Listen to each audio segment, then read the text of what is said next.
जी हाँ, आप देखना शुरू कर चुके हैं शेयर बाजार सबका अधिकार और मैं हूं आपके साथ प्रशांत पांडे।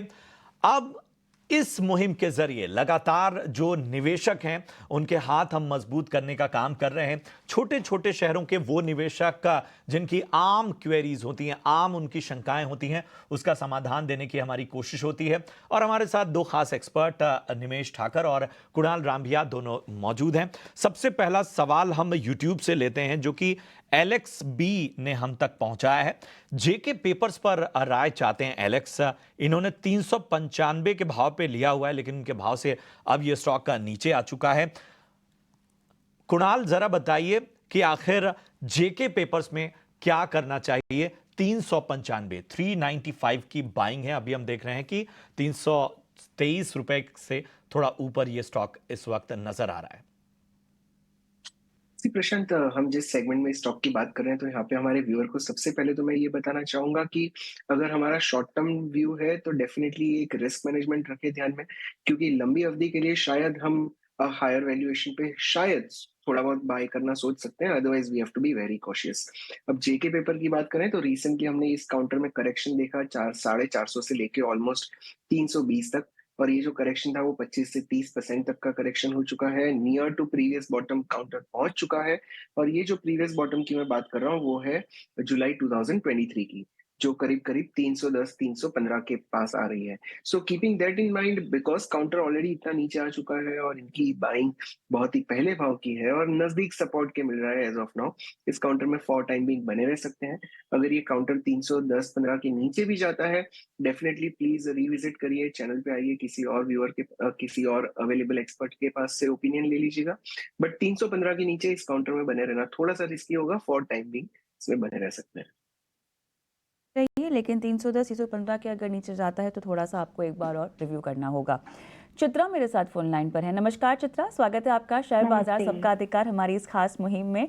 और बहुत कम होता है कि कोई महिला दर्शक अपना सवाल हमसे पूछती हैं, और जब ऐसा होता है तो हमें बहुत प्रसन्नता होती है, क्योंकि हमारा मकसद यही है कि आप जैसी और भी महिला दर्शक हमें देखें, और न सिर्फ देखें बल्कि हमसे सीख ले और शेयर बाजार में अपनी निवेश की योजना बनाएं। बताइए चित्रा, आपने किस स्टॉक पर सवाल पूछने का आज मन बनाया? मैंने एक्चुअली एनएफएल के लिए पूछा है। एनएफएल मैंने लिया था 127 की रेट पे, और उसके मेरे पास 100 शेयर है अभी, और मुझे ये जानना है कि मुझे कितना टाइम इसको और रखना चाहिए।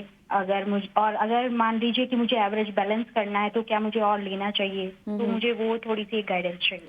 देखिए, आपके बाइंग प्राइसेस तो बहुत टूट चुका है स्टॉक, है ना, और आपने कितना समय का नजरिया बनाकर लिया था? मैंने यही सोचा था कि इलेक्शन के आसपास या उसके बाद भी, अगर 1-2 महीने बाद अगर कुछ मतलब तो टेंटेटिव में इलेक्शन तक का समय पकड़ के चलती है। हाँ, जी, लगभग 10-12 हफ्ते का और समय। चलिए ठीक है। मेरे साथ क्या निमेश ठाकर जुड़े हुए हैं? निमेश, आपको मेरी आवाज आ रही है? जी। नेशनल फर्टिलाइजर, देखिए इन्होंने तो 127 पर लिया हुआ है, और तब से हम देख रहे हैं गिरावट और एक रेंज बाउंड मूवमेंट, लेकिन इलेक्शन तक का समय ये कह रही है इनके पास और है। निकल जाएं क्या, कि रुकने में समझदारी होगी? देखिए, कविता, स्टॉक की बात करें, ऑलरेडी 130 के लेवल के आसपास से स्टॉक अच्छा करेक्ट हो चुका है, और नॉर्मली अगर आप फर्टिलाइजर स्टॉक का ट्रेंड देखें तो नॉर्मली ये जो क्वार्टर्स रहता है अप्रैल मई जून, उसके अंदर एक पॉजिटिव मूवमेंट हिस्टोरिकली हम लोगों ने देखी है कि वो मूवमेंट एक देखने को मिलती है। मेरा मानना है कि ये लेवल पे एग्जिट करना बेटर स्ट्रेटेजी नहीं रहेगी, क्योंकि ऑलरेडी ओवरसोल्ड टेरिटरी में है। मैं यहाँ से एक बाउंस की उम्मीद करता हूँ, जो करीबन ऊपर में 110 के आसपास हो सकता है। तो मेरा मानना है कि अगर 110 के आसपास आता है, वहां पर आप एग्जिट की स्ट्रेटेजी बना सकते हैं, क्योंकि फंडामेंटल्स देखें तो फंडामेंटल्स रिलेटिवली वीक है compare to other fertilizer company. तो यहाँ से फंडामेंटल व्यू स्ट्रॉन्ग नहीं है, बट यहाँ से टेक्निकल व्यू में मुझे लग रहा है कि थोड़ा एक बाउंस देखने को मिलेगा 110 के आसपास का। 110 के आसपास आता है तो वहां पर एग्जिट की स्ट्रेटेजी बना सकते हैं। ठीक है, तो सेल एंड राइज की रणनीति अपना के चलिए एनएफएल में। रांची से राजेश नारायण जी मौजूद हैं हमारे साथ अपना सवाल लेकर। राजेश जी नमस्कार, सवाल पूछिए अपना। मेरा नायका का शेयर था 90, एक्चुअली आईपीओ में आया था, सबसे स्प्लिट हुआ है, ये बोनस मिला, उसके बाद से 191 पर है, एवरेज किया हुआ 90 शेयर है, क्या किया जाए उसका? ठीक है। कुणाल जी क्या सलाह देंगे नायका पे? सी पूजा, आईपीओ के बाद इस काउंटर ने एक कंटिन्यूअस गिरौतरी दिखाई है। इनफैक्ट जो एक्सट्रीम हाई लेवल्स थे 450 वहां से लेके काउंटर 110 115 तक आई थिंक आ चुका था। अब ये काउंटर साइडवेज कंसोलिडेशन में है और कहीं ना कहीं बॉटम बनाने की फिराक में है, बिकॉज हमारे व्यूअर ने ऑलरेडी लंबी अवधि से ये होल्ड करके रखा हुआ है। तो आई थिंक इस काउंटर में डेफिनेटली इस लेवल से तो बने रह सकते हैं। इस काउंटर में एक ब्रेकआउट लेवल में सुझाना चाहूंगा और वो है 185 का। अगर ये काउंटर 185 के ऊपर निकलता है तो इसमें 250 से 260 तक के लेवल्स भी हमें देखने मिल सकते हैं। So for time Bing definitely इसमें बने रहें, और अगर 185 के ऊपर जाता है तो फिर से एक बार रिविजिट करें। आई थिंक वहां पे हम शॉर्ट टर्म के लिए भी एक नया ट्रेड इस काउंटर में डेफिनेटली बना सकते हैं। ठीक है, तो ये नजरिया आपको नायका पे मिलता हुआ। बढ़ते हैं आगे। भारत शुक्ला जी हमारे साथ हैं गोधरा से इस वक्त जुड़े हुए। भारत जी नमस्कार, पूछिए क्या जानना चाहते हैं। जी नमस्ते सर जी। सर मैंने इन्फीबीम 41 रुपीज 10 पैसे में 2,94,000 शेयर्स लिए हैं मेरे खुद के अकाउंट में। तो उसका फ्यूचर और क्या आगे होगा वो मुझे जानना है सर। ठीक है, ठीक है, ठीक है। इन्फीबीम आपने 41 रुपए के भाव पे लिया हुआ है? हाँ जी सर। ठीक है, ठीक है। निमेश जरा बताएं इन्फीबीम में क्या नजरिया बन रहा है? देखिए, इन्फीबीम के अंदर जिस तरह से स्टॉक ने पिछले टाइम्स में एक रैली दे दी है, मेरा मानना है कि वैल्यूएशन जो है वो एक्सपेंसिव है। नीचे की तरफ अगर टेक्निकल बात करें तो नीचे की तरफ जो सपोर्ट एरिया आता है वो अराउंड 3250 के लेवल के आसपास का आता है। तो यहाँ से होल्ड कर सकते हैं। अगर 3250 अगर ब्रेक करता है तो स्टॉक के अंदर एग्जिट करने की मेरी राय रहेगी। और ऊपर में अगर बात करें तो ऊपर में मुझे लग रहा है कि कहीं ना कहीं 42-45 एक स्ट्रॉन्ग रेजिस्टेंस एरिया बन सकता है।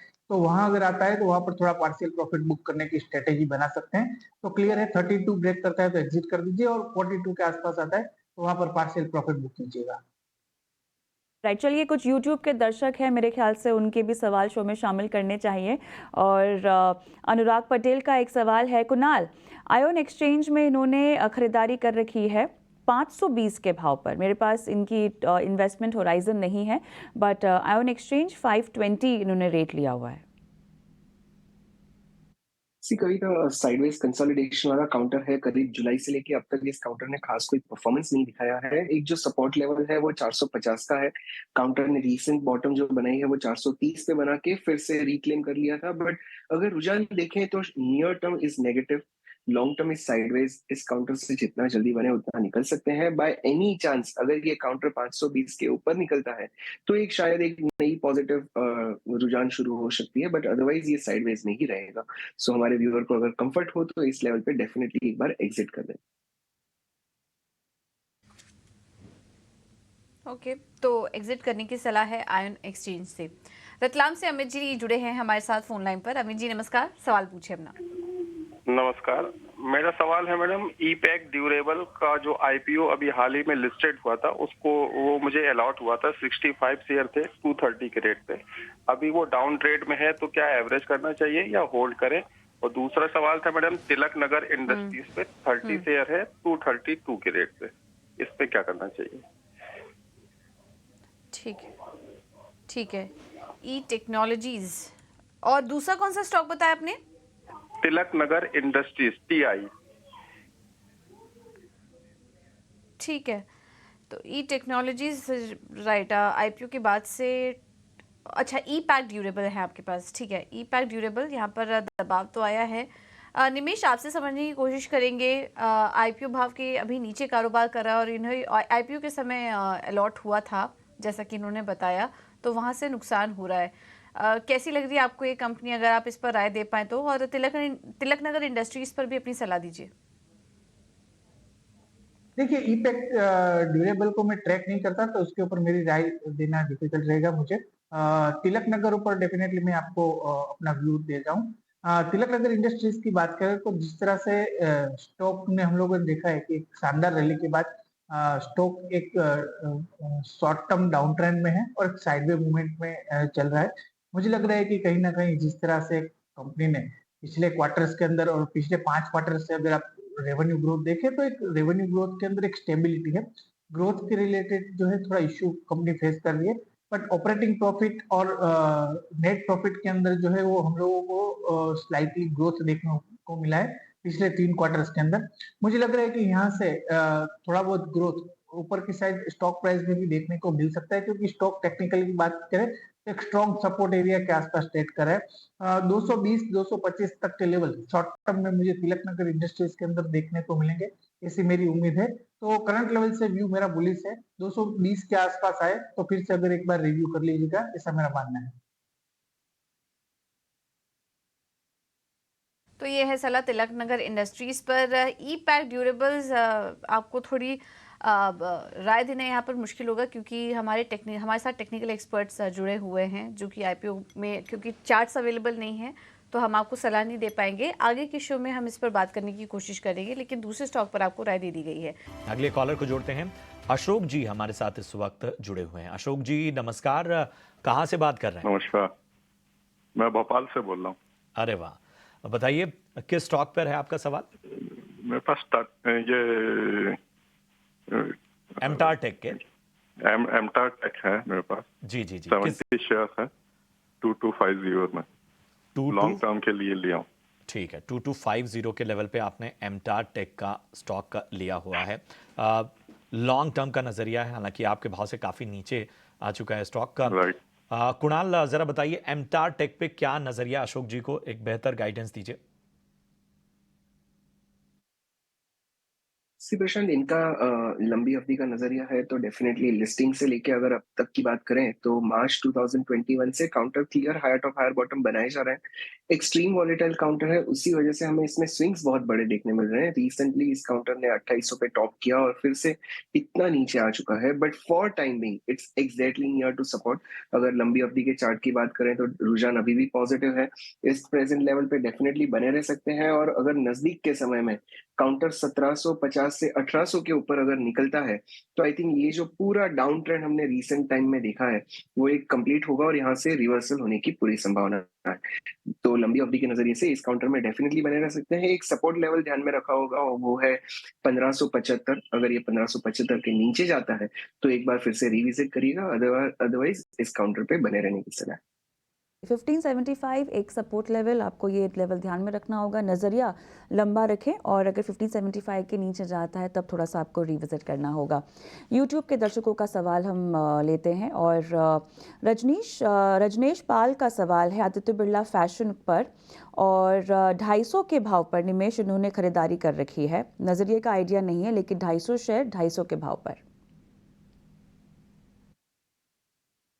देखिए, जिस तरह से आदित्य बिरला फैशन ने स्टॉक ने परफॉर्म किया है, मुझे लग रहा है कि कहीं ना कहीं स्टॉक के अंदर एक साइडवे मूवमेंट में स्टॉक चल रहा है। वैल्यूएशन वाइज देखें तो वैल्यूएशन वाइज सस्ता भी नहीं है और महंगा भी नहीं है, थोड़ा बहुत जो है फेयर वैल्यूएशन के आसपास स्टॉक ट्रेड कर रहा है। बट मेन जो कंसर्न है स्टॉक के वो है ग्रोथ के। कंपनी के अंदर ग्रोथ जो है हम लोग मिसिंग कर रहे हैं, रेवेन्यू ग्रोथ नहीं आ रहा है, प्रॉफिटेबिलिटी ग्रोथ नहीं आ रहा है और फ्लैट रिजल्ट जो है वो देखने को मिल रहा है। मुझे लग रहा है कि जिस तरह से पिछले क्वार्टर्स के रिजल्ट्स आए थे, डेफिनेटली पिछले 4 क्वार्टर्स के रिजल्ट से थोड़ा बहुत इंप्रूवमेंट देखने को मिला था, बट कहीं ना कहीं मुझे लग रहा है कि कितना सस्टेन होगा वो कहीं ना डिफिकल्ट रहेगा। और मार्केट के अंदर अगर ये क्वार्टर्स के भी रिजल्ट अच्छे देखने को मिलेंगे तो मुझे लग रहा है कि फिर से स्टॉक के अंदर जो है वो शॉर्ट टू मीडियम टर्म में एक मोमेंटम देखने को मिल सकता है। बट फिलहाल व्यू जो है वो मेरा जो है ये काउंटर के अंदर इतना बुलिश भी नहीं है। मुझे लग रहा है कि एक टेक्निकल बाउंस, आपको ऑलरेडी अच्छा करेक्शन आ गया है 260 के लेवल से, एक टेक्निकल बाउंस आपको देखने को मिलेगा 230 के आसपास तक का। अगर 230 के आसपास आता है तो वहां पर स्टॉक की जो है वो आप एग्जिट की रणनीति बना सकते हैं। जब तक रिजल्ट्स के अंदर हम लोग मोमेंटम नहीं देखेंगे तब तक स्टॉक प्राइस भी फ्लैट रहने के चांसेस ज्यादा है। ओके, तो ये है सलाह आदित्य बिरला फैशन पर, थोड़ा और ऊपर आए तो बेच के निकल जाइए स्टॉक से। अगला सवाल लेते हैं, हमारे साथ अमित कुमार जुड़े हैं फोन लाइन पर। अमित जी नमस्कार, सवाल पूछिए अपना।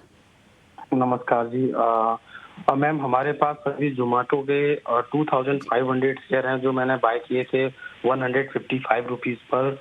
तो अभी कितना और मैं होल्ड करूं? मेरा जो प्रॉफिट का मैं सोच रहा हूं कम से कम 200 प्लस हो।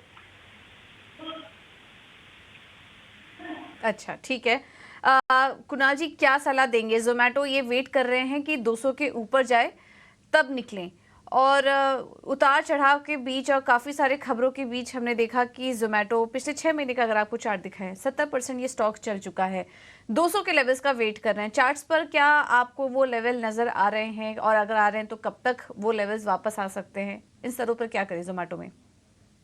सी पूजा बहुत ही सिंपल स्ट्रेटेजी यहाँ पे होती है। जब काउंटर ट्रेंड में होता है तो डेफिनेटली बने रहना चाहिए। In technicals we call it as trend as a friend. जब तक ये चल रहा है तब तक डेफिनेटली बने रहे। 200 क्या 200 के ऊपर भी ये काउंटर हमें लेवल्स बता सकता है, बट हमें एक रिस्क मैनेजमेंट पे ध्यान देना चाहिए। तो एज ऑफ नाउ 162 के स्टॉप लॉस से इस काउंटर में डेफिनेटली बने रहे और ये लेवल को ट्रेल करते रहे। जैसे जैसे काउंटर ये as of now all time high पे चल रहा है, जैसे जैसे ये आगे बढ़ेगा इस 162 के लेवल को 165 170 पे लेके आइए और इसे ट्रेल करते रहिए। जब तक वो ट्रिगर नहीं होता है तब तक इस काउंटर में डेफिनेटली बने रहने की सलाह होगी। ऑल टाइम हाई पे ये काउंटर मैजिकल लेवल्स भी बता सकता है। So be ready with the positive surprise and manage your risk properly. 162 is the stop loss for now. ठीक है, तो ये है जोमेटो पे नज़रिया। कुछ और सवालों को हम शामिल करते हैं। राज खंडेलवाल हैं और इनका सवाल एयू स्मॉल फाइनेंस पे है। 567 रुपए की राज ने बाइंग की हुई है। कुणाल, आप ही बताइए क्या करना चाहिए एयू स्मॉल फाइनेंस में? प्रशांत, 2021 जनवरी 2021 से लेके अब तक की एक लंबी सी ट्रेंड लाइन इस काउंटर पे बन रही है और एग्जैक्टली काउंटर वहीं पे चल रहा है और ये सपोर्ट है वो 560 565 के बीच में है और आज का ट्रेड देखिए 565 पे ही चल रहा है। इस काउंटर में सर्टनली बने रह सकते हैं। एज ए ट्रेंड फॉलोअर जब काउंटर मुझे सपोर्ट पे मिलता है मुझे कंफर्ट होता है risk reward point of view से। As of now risk reward ratio इस पे फेवरेबल है। अगर ये काउंटर 590 के ऊपर निकलता है तो यहाँ से एक पॉजिटिव रुझान शुरू होने की पहली संकेत मिलेगी। सो वहां पे हम फिर से नई बाइंग भी कर पाएंगे, बट फॉर टाइम बिंग हमारे व्यूअर को बने रहने की सलाह होगी। ये तो यहाँ पर बने रहने की सलाह दी जा रही है। एक्साइट पर सवाल पूछ रहे हैं हमारे दर्शक गुरतेज सिंह और 328 के भाव पर इन्होंने लिया हुआ है। निमेश,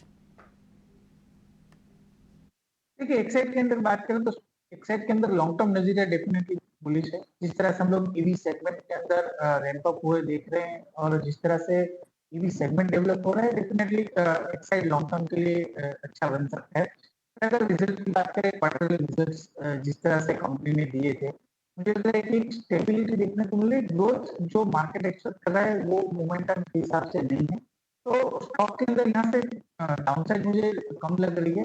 बट यहाँ से आपको फास्ट मोमेंटम आप अगर एक्सपेक्ट करते हो कि जल्दी से स्टॉक 400 रुपया तक पहुंच जाए, ऐसा नहीं होगा। आपको थोड़ा टाइम देने पड़ेगा। Slowly and steadily stock upside की तरफ बढ़ेगा ऐसा मेरा मानना है। बट ऑल ओवर व्यू मेरा बुलिश है। मुझे लग रहा है कि स्टॉक में अगर 1 साल के लिए आप बने रहते हैं तो ऊपर में आपको 380 से 400 के लेवल देखने को मिलेंगे ऐसा मेरा मानना है। एक्साइड के अंदर मैं आपको होल्ड करने के लिए देता हूँ 380 से 400 के लेवल 1 साल के लिए आपको देखने। ठीक है, तो ये है सलाह एक्साइड इंडस्ट्रीज पर। चलिए फिलहाल इतने ही सवालों को हम शामिल कर पाएंगे। निमेश जी, कुणाल जी, आप दोनों का ही बहुत बहुत धन्यवाद आज समय देने के लिए, तमाम स्टॉक्स पर अपनी रणनीति भी सुझाने के लिए। तो मुझे कविता और प्रशांत को दीजिए इजाजत।